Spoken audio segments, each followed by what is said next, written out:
She stood still after being slapped. Didn't scream. Didn't strike back. And that's what terrified them. Who was Solene Barrett? A ghost? A weapon? Or the beginning of a reckoning no badge could stop? One look, and an entire city changed forever. At midday, the sun scorched down on Main Street in Ashbourne, Virginia, like red-hot nails. A silver SUV was parked along the curb, hazard lights blinking. The black woman inside stepped out, tall, hair neatly pinned back, wearing a charcoal gray coat that brushed just past her knees. She wasn't rushing. She wasn't cautious. She was simply standing there, waiting for someone to exit the convenience store. Officer Logan Merritt watched the scene from inside his patrol car, one hand resting loosely on the wheel. He saw no clear violation, no urgency, no disruption, nothing alarming. But something about her kept his eyes fixed. Maybe it was the way she stood, or maybe it was a calm in her eyes, a calm that to Logan felt almost provocative. He flipped on the red and blue lights. A short chirp of the siren echoed down the street. The woman didn't flinch. She simply turned to face him, her hands at her sides. Her eyes locked onto Logan's as he stepped out of his vehicle. No lowering of her gaze, no apology, no softening of tone. "May I ask why I'm being stopped?" she said evenly, her voice low and flat, like she was asking for time, not speaking to Barrow Police Authority. Logan frowned. "Your plate looks misaligned. I'll need to see some ID." "Rental car. The papers are in the glove box. Do you want to open it?" Too fast. Too by the book. Something about her answer pinched Logan's nerves, the sense that he was no longer in control. He motioned for her to turn around. She complied. But as he approached, that same unsettling feeling gripped him again, like she was managing the situation not by resisting, but by refusing to give him anything to escalate. As he reached out to place a hand on her shoulder, the woman slowly turned her head to look him in the eyes. No defiance, no mockery, just a direct, unflinching stare. And in that split second, Logan lost control. Without warning, he struck her across the face. A dry, snapping smack echoed to the heart of the street. She stumbled slightly, the left side of her face bruising already, blood seeping from the corner of her mouth. But she didn't scream, didn't curse, didn't fight back. She stood, adjusted her collar, and looked at him again. Only this time, Logan felt the world inside him retreat. Her eyes, cold, quiet, free of hatred, delivered an accusation more damning than any formal charge. And he, a 42-year-old police officer with nearly 2 decades of service, for the first time in his life, stepped back. Her name, at that moment, was still unknown. But to Logan Merritt, she would forever be the one woman who made him feel small. Not because of power, but because he had no idea who she was. He didn't yet know that the slap hadn't landed on her cheek. It had struck the very ego he had lived with far too long. At the Ashbourne Police Department, holding room 4 was rarely used. It was the only room with a blind spot, no camera coverage. A privilege usually reserved for detainees too weak to cause trouble or too dangerous for the system to want a record. Solene Barrett sat inside. Her hands were uncuffed. Her back rested against the wall. Fluorescent light pooled in a faint circle around her, as if even the room itself hesitated to get too close. Meanwhile, 3 corridors away in the data processing room, 3 young officers were struggling with something that had never happened before. They couldn't identify the woman who'd been brought in. I enter her license number, but the system says invalid. Try scanning her face into Clear ID. I did. Nothing. 0 hits. Her face doesn't exist in the federal database. Data Officer Lena Hartfield squinted at the flashing red response code on her screen. Access denied, classification level, Echo 6. She immediately picked up the phone and called upstairs. On the upper floor, Lieutenant Carl Gentry, the night shift commander, answered the line. Gentry speaking. "Sir, I need authorization to access the identity of a detainee. But the data is locked at a federal level. Echo 6 clearance. I've never seen this before." There was a long pause on the other end. Then Gentry lowered his voice. "Who's in holding? She's black. Female. The name on her ID says Solene Barrett." brought in this morning by Merritt. The line went dead silent. Gentry stood, pulled the blinds of his office shut, locked the door, and called the precinct's classified liaison line. 10 minutes later, an encrypted message was routed back through the system. Suspend all federal data access related to subject Barrett. No queries, no logs, no image scans. Do not contact Langley. Await instructions. Gentry read it twice. His hands trembled slightly. Holy Christ. In the holding cell, the door creaked open. Solene looked up, not for interrogation, not for release. A single officer entered, set a bottle of water on the table in front of her, and walked out. No questions, no name asked, no eye contact. Solene didn't drink the water. She only looked down at the dried blood crusted on her collar. She didn't smile, didn't cry, but it was her stillness, her upright posture, the unblinking gaze, that made the staff who once thought they were holding a suspect begin to understand. They weren't detaining her. They were being held in her presence. And upstairs, Logan Merritt entered the command room. Everyone was clustered around a computer screen. He asked, "What's going on? Still can't ID that girl?" A young tech turned, face pale, whispering as if the walls themselves might be listening. "Officer Merritt, I think you just messed with the wrong person."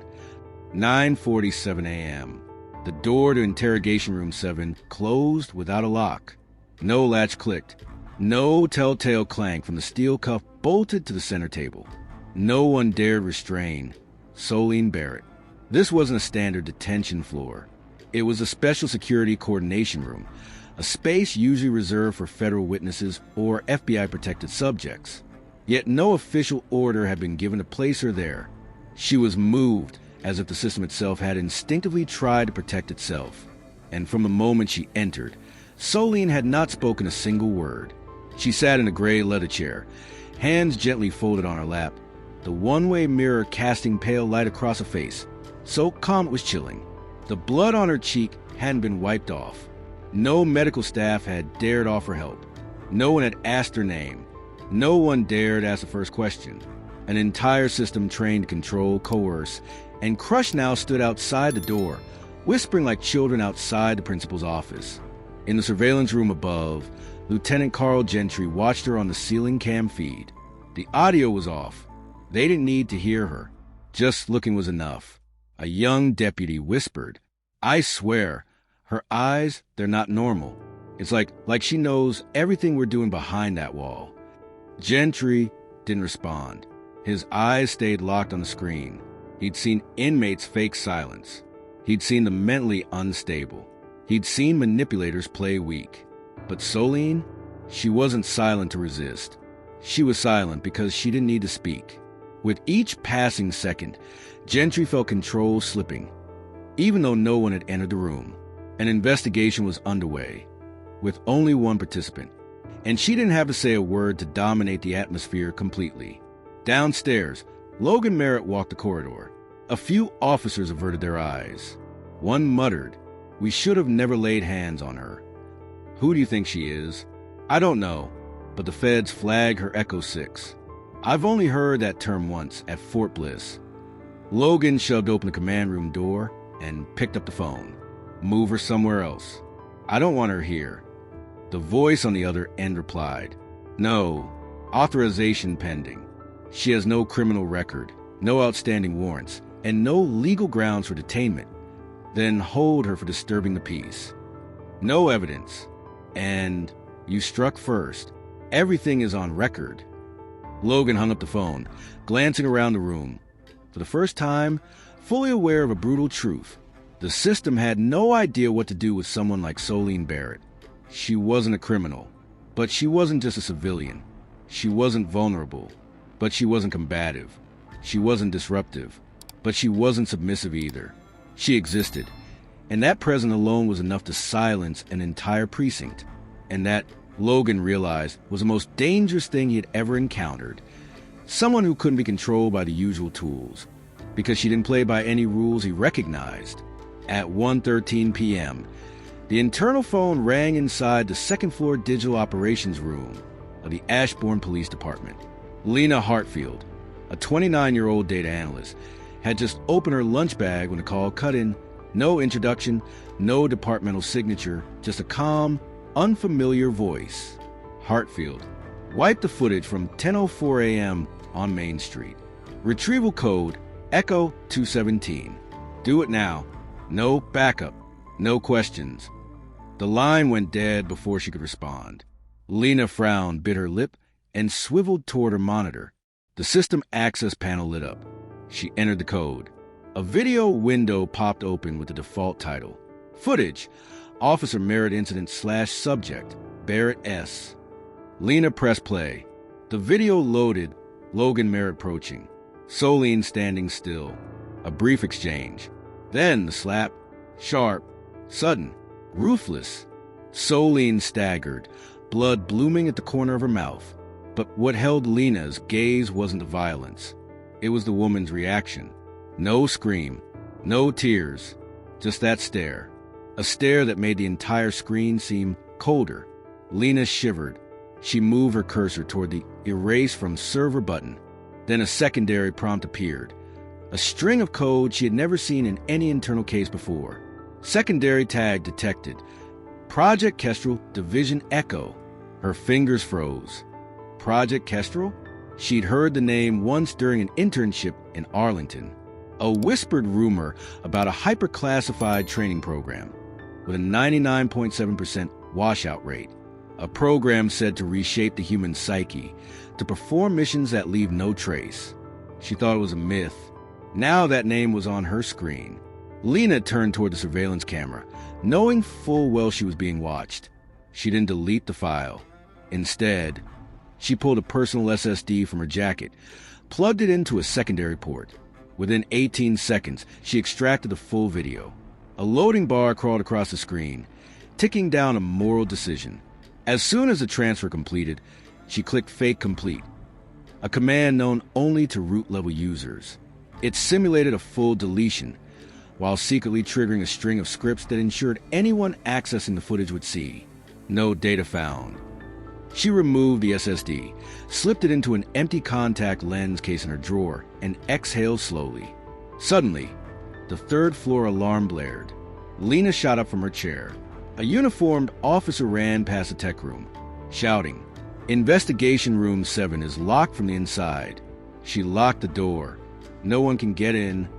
Lena rushed to the window, looking down. Inside the room, Solene Barrett was standing, alone. No restraints. No guard nearby. No one dared enter. An invisible current moved through Ashbourne PD. Not born of violence, but a silence so unfamiliar. It disrupted everything the system had been trained to expect. And Lena knew the fight had begun. But no one else understood yet that the slap from earlier that morning was just a greeting. 8:02 a.m. the next morning. As the sun began crawling across the red brick rooftops of Ashbourne, Virginia, a junior journalism student named Jalen Cross sat at a cafe across from the police station, espresso in hand, scrolling through his phone like he did every morning, until the screen showed him a photo he'd taken the day before, almost by accident. He'd forgotten all about it, snapped it while crossing the street, after hearing raised voices between a police officer and a woman. He hadn't seen clearly what was happening. He just reacted, pointed, and clicked. But now, with the image stretched full screen, Jalen's heart skipped. A black woman, blood on her cheek, ash-colored coat, collar stained red. But she wasn't crumpling. No fists, no tears. She was standing, eyes forward, lips closed. And in that one frame, the world stopped. Jalen adjusted the contrast, zoomed into her eyes, and felt stripped bare. No slogans, no plea for attention. That gaze said everything. He shot up from his seat, sent the image to his laptop, opened his editing software. No words, no logo, no watermark, just a single hashtag. Hashtag the look that shook. 10 minutes later, he posted it on Twitter. 10:46 a.m. The post had 4,000 shares. 12:20 p.m. media outlets began picking it up. 2:02 p.m. CNN and The Guardian ran it with the headline, "The Woman Who Didn't Blink in the Face of Power." 5:33 p.m., hashtag the look that shook trended nationwide. People weren't asking, what happened? They were asking, who is she? The question needed no clickbait, no campaign, no viral choreography. Just that image, that gaze.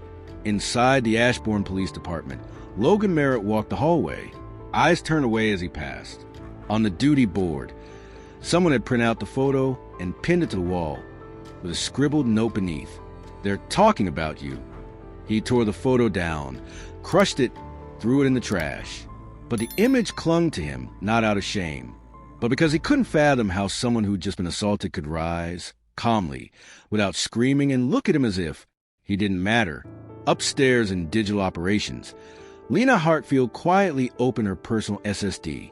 She rewatched the footage, but this time, when Solene lifted her head, blood trickling from her lip, eyes staring directly into the dash cam, Lena paused.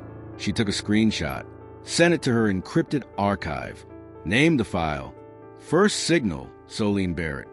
And for the first time in years, after living inside a system built to seem immovable, faith and truth began to flicker, sparked by a single look. No speech, no noise, and no one could extinguish it now. 2 days after the image went viral, with media outlets still unable to identify the mystery woman, a top secret, eyes-only internal email arrived through Ashbourne PD's emergency communication channel. Recipient, Lieutenant Carl Gentry. Sender, Division Echo, Eastern Watch Point. Subject line. Subject, Solene Barrett, Origin, Kestrel. File access restricted to Tier 3 and above. As Gentry opened the message, the screen shifted to a fully encrypted interface. A video file loaded, grainy, analog footage with a washed-out color of Cold War film. A young black girl, short hair, expressionless, stood in a one-way mirrored room. From behind the glass, a man's voice spoke.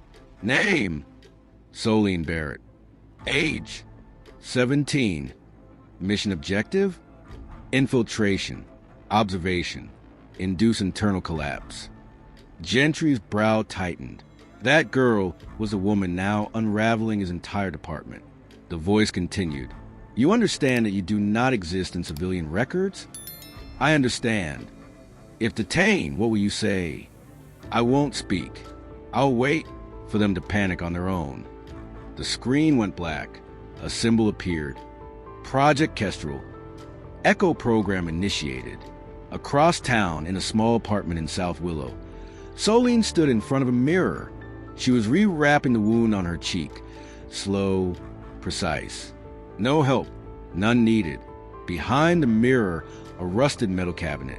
A worn-out combo lock. She opened it. Inside, a leather-bound notebook. No name, no logo.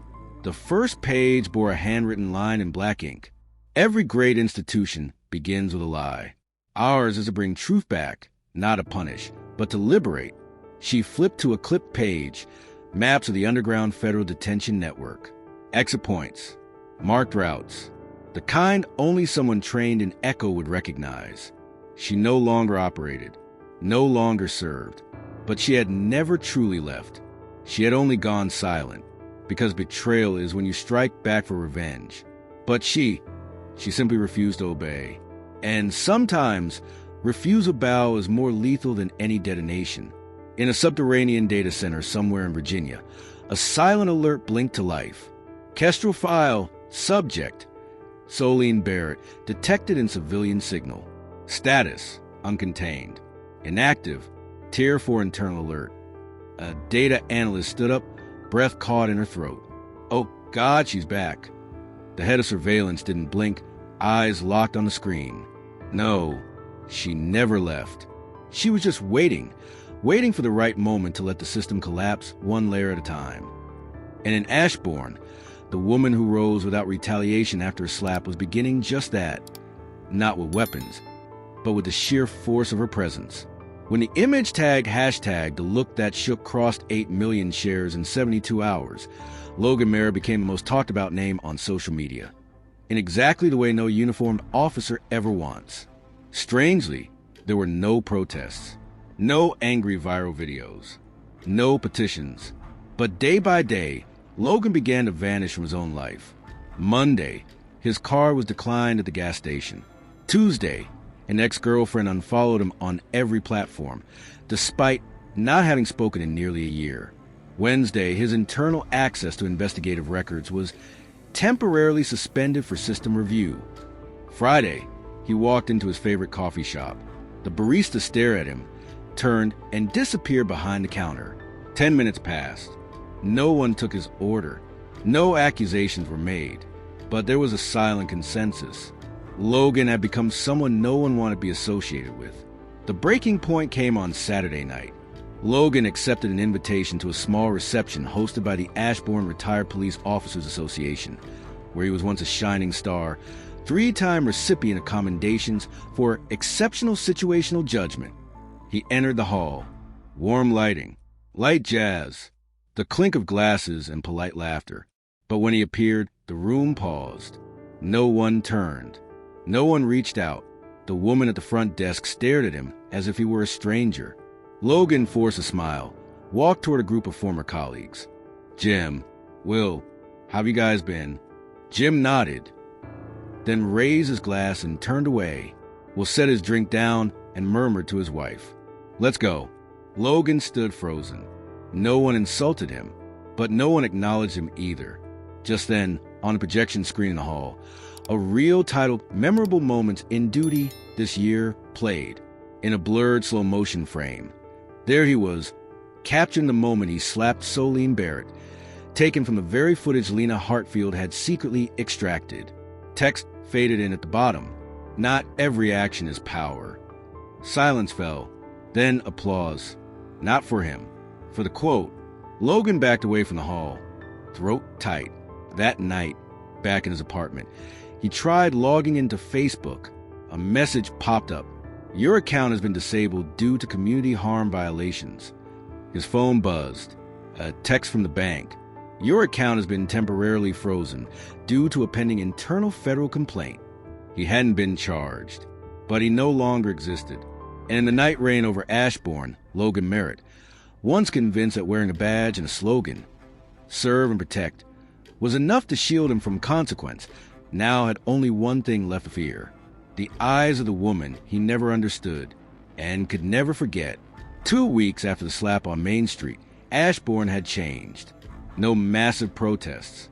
No posters calling for justice lining the walls. But a quiet tide was rising, not from activists, but from the untold memories of community. The first to speak was Linda Morales, a second-grade teacher at Southview Elementary. She wrote a short Facebook post about the time Logan Merritt pulled her over in 2019, citing nervous behavior at the wheel, when in truth she'd been crying. Her father had died the night before. Logan had searched her car, left her standing in the street for nearly half an hour, then ended with a warning. Careful, you don't seem fit to be a driver. Her post was shared 11,000 times in 24 hours.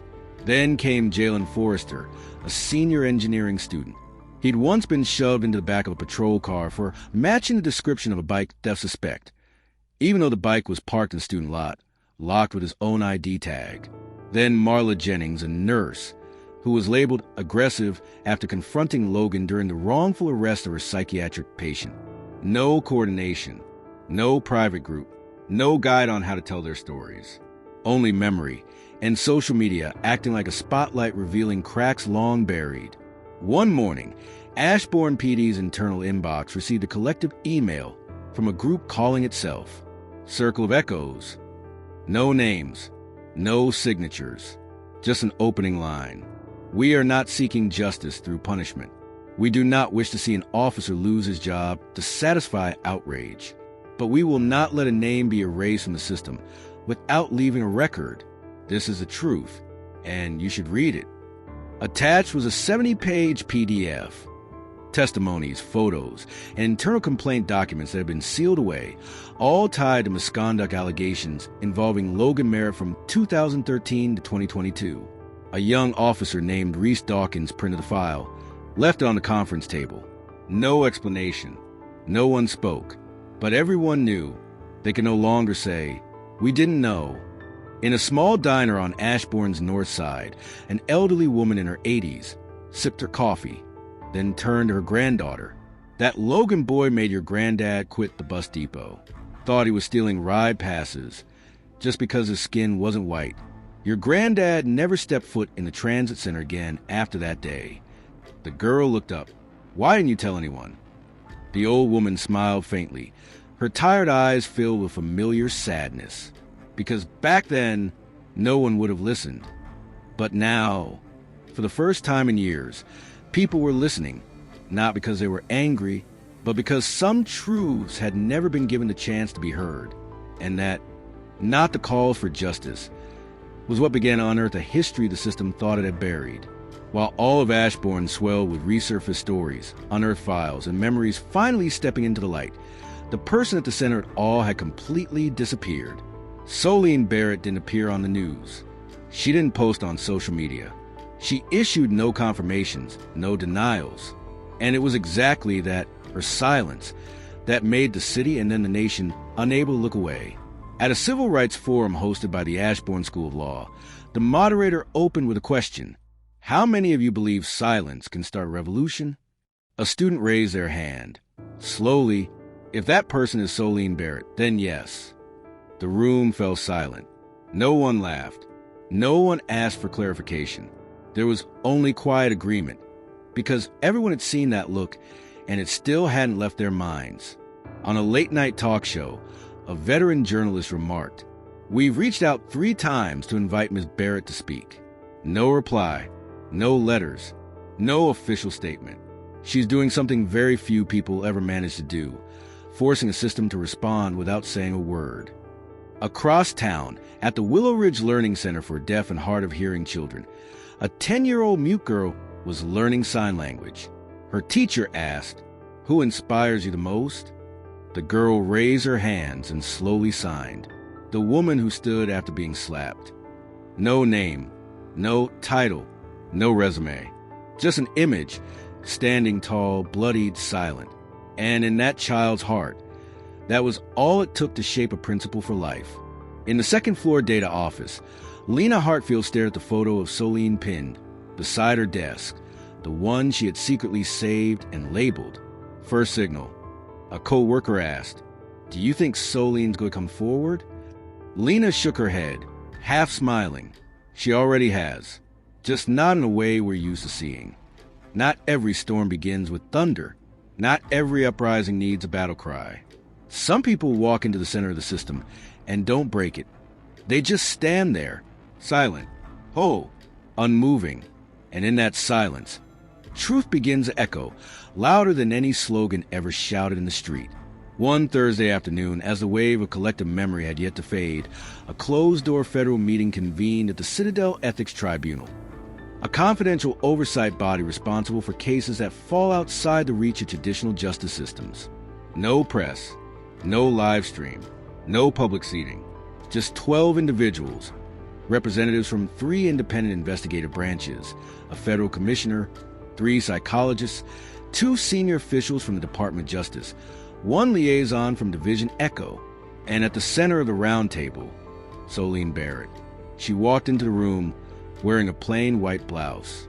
No insignia, no heels, no assistant. She carried no files. She brought only herself, calm, as if returning a key after silently cleaning out the house. The chairperson spoke first. "Ms. Barrett, we understand you are not obligated to be here, but due to the scale and depth of impact surrounding this matter, we ask, is there anything you wish to state?" Solene was silent for 3 seconds. Then she spoke, low, steady, not loud. "I didn't come here to accuse, and I don't need to defend myself." She looked around the table, locking eyes with each attendee. Then her gaze stopped on the DOJ representative, the same one who had signed the dismissal of an internal complaint against Logan Merritt 3 years prior. Solene continued, each word precise. "I didn't need to strike back. He was afraid, because I didn't have to." A silence dropped, so heavy not a breath dared to move. No rebuttal, no charts, no memos, no rebuttal committee.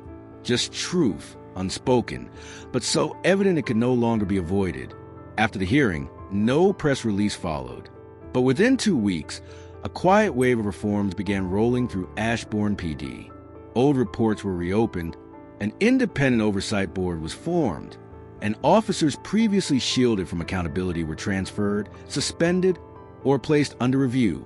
No one publicly attributed it to Soline, but everyone knew no one could look away after that stare. At Willow Ridge, on the classroom blackboard, a boy wrote in chalk, "The strongest person is the one who doesn't have to yell for everyone to hear them." The teacher asked, "Where'd you learn that?" He smiled, "From a woman who didn't hit back, but made a whole city change." And that is what Soline Barrett left behind. That justice doesn't always need to be shouted to become real.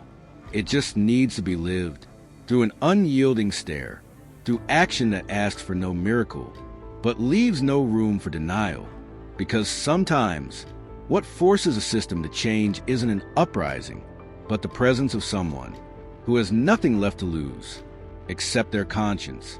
1 week after the explosive hearing at the Citadel Ethics Tribunal, in a small room on the 3rd floor of the Ashbourne Police Department, Lena Hartfield, a 29-year-old data technician, sat alone across from 3 members of the Internal Review Board. No lawyer, no representative. In front of her was a thick file stamped, "Internal handling confidential." The first page listed a proposed charge: failure to comply with federal data deletion order. One of the board members, Ms. Peterson, Deputy Director of Procedural Oversight, looked down at the file, then up at Lena. "Ms. Hartfield, you were ordered to delete the original video of the incident involving Officer Merritt and Soline Barrett. But you didn't. Can you tell us why?" Lena didn't blink. She didn't look at anyone in the room. Instead, her gaze fixed on the pinned photo of Soline behind them, the image she knew she had helped bring into the light. She took a deep breath, then answered, "Because I was afraid." The room stiffened. Ms. Peterson leaned in slightly. "Afraid of whom?" "Barrett." Lena shook her head. "No, I was afraid of the system. Not because it's powerful, but because it's too fragile to survive the truth. I was afraid that if I deleted that footage, then everything we claimed to protect wouldn't be justice anymore. It would be an illusion." A long silence followed. A younger member of the panel, newly appointed, sighed. "You understand this could end your career, right?" Lena nodded. Careers can restart, but integrity doesn't get a do-over. The hearing ended in silence. No disciplinary action was issued, not yet. Only a series of heavy glances, like masks slipping from faces that no longer wanted to wear them. That night, back in her small apartment in East Ashbourne, Lena opened her laptop and posted a single sentence: "No hashtags." None of us are exempt from responsibility just because we followed orders. Sometimes the bravest thing we could do is stop typing and start asking questions. The post was shared more than 70,000 times. Elsewhere in the city, Soline Barrett sat with children at Willow Ridge Learning Center, teaching them to sign letters with their hands. One child signed a question: "Have you ever done something that scared you?" Soline smiled and signed back, "Yes, but I learned that courage doesn't mean you're not afraid. Courage means not letting fear decide who you become." And from one quiet decision by an anonymous staffer, from one stare that didn't need to speak, from one act of defiance laced with integrity, truth began to return, not to destroy the system, but to remind it a system is only worth protecting if it is worthy of the trust we place in it. No verdict was announced, no court held in public, no ceremonial gavel drop to symbolize justice, because Soline Barrett's story never needed those things to come to a close.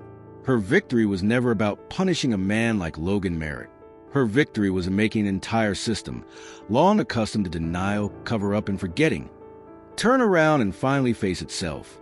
At the Citadel Ethics Tribunal, a new internal document was circulated, Memorandum on Systemic Ethics Reform, signed by 3 federal agencies.